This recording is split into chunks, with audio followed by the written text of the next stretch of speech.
Здравствуйте, дорогие друзья! Я рада вас приветствовать на моем канале. Сегодня в данном видео я буду смешивать майонез и какао.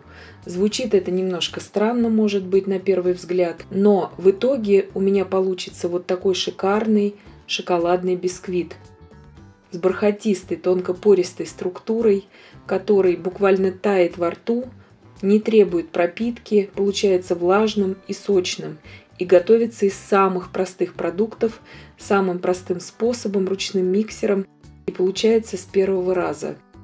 Он идеально подходит ко всем шоколадным тортам. Майонез во вкусе абсолютно не чувствуется и нет запаха растительного масла, что зачастую бывает в шоколадных шифоновых бисквитах, которые пекутся на растительном масле. Итак, сначала смешаем все сухие ингредиенты.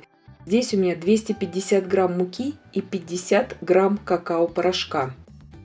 И также я туда сейчас добавляю 10 грамм разрыхлителя. Все это мы перемешиваем до однородности, чтобы потом в бисквите не было белых вкраплений от муки. И отставляем пока в сторону. Здесь у меня 5 яиц комнатной температуры среднего размера по 50 грамм. Половину щепотки соли. Я добавляю 2 пакетика ванильного сахара и начинаю взбивать. Взбиваю примерно полминуты и добавляю 200 грамм сахара.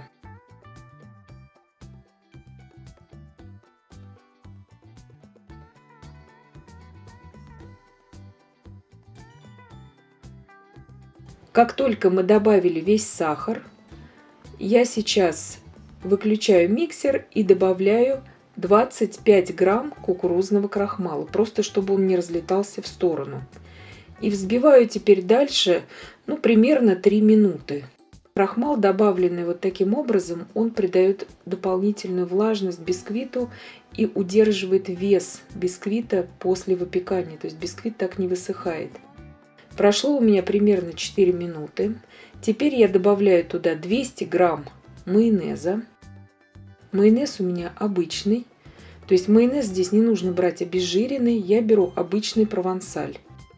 Также я добавляю туда 125 мл молока комнатной температуры. И майонез тоже комнатной температуры. И перемешиваю все это сейчас просто до однородности. Долго я ничего не взбивала. Жидкая масса готова. Теперь я туда просеиваю всю сухую смесь. И просто смешиваю все это миксером. Не нужно здесь ни лопаткой все это перемешивать, просто миксером. Перемешиваем все до однородности.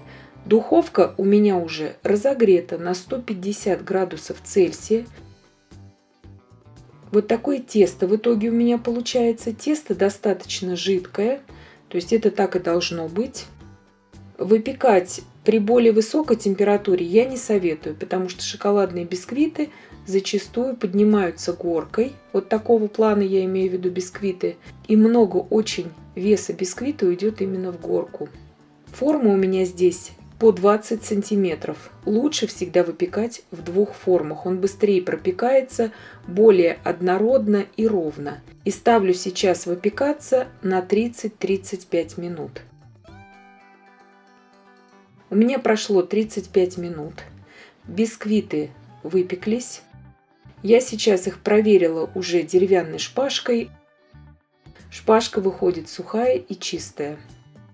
Как только я могу дотрагиваться до формы, она немного остыла, она еще у меня очень теплая, но остыла, и я сразу же освобождаю бисквиты из формы. Вкус шикарнейшего шифонового бисквита получается.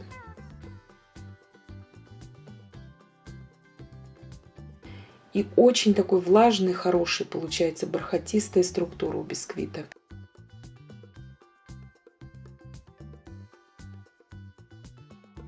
Сейчас я нарезаю еще в теплом виде эти бисквиты.